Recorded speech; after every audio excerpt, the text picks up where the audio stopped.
Dahil di mamatay-matay ang tsismis tungkol sa hiwalayan Ann at Erwan, Erwan Yusap pinatunayan na matatag sila ni Ann Curtis.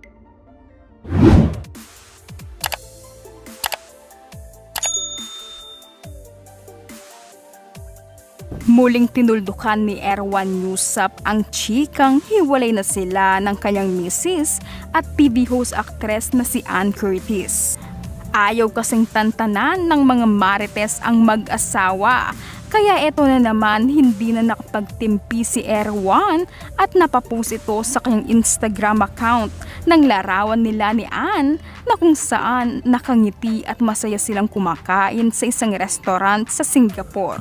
Nilagyan ni Erwan ang naturang post ng isang caption na "Mark safe" at sa comment section nito ay may komento si Erwan. Anya, Ann and I have never really posted much about each other online. It's just how we are. We don't feel the need to prove anything to anyone. But everyone has to work on being less gullible online. Information can be weaponized. This wasn't a big deal, but imagine it's something that has real-world repercussions. Just because something has lots of views, doesn't make it real. Take a Facebook detox.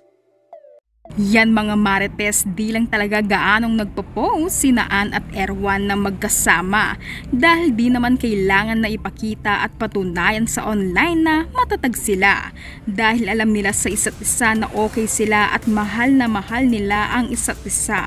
Pero dahil gusto ng tuldukan ni Erwan ang nagliyab na mga peke na balita tungkol sa hiwalayan, kaya ayan nagpost na si Erwan. Last na raw ito. Samantala, nasa Singapore naman ang pamilya Yusap at masayang ine-enjoy ang kanilang family quality time. Ann Curtis in Singapore, Universal Studios.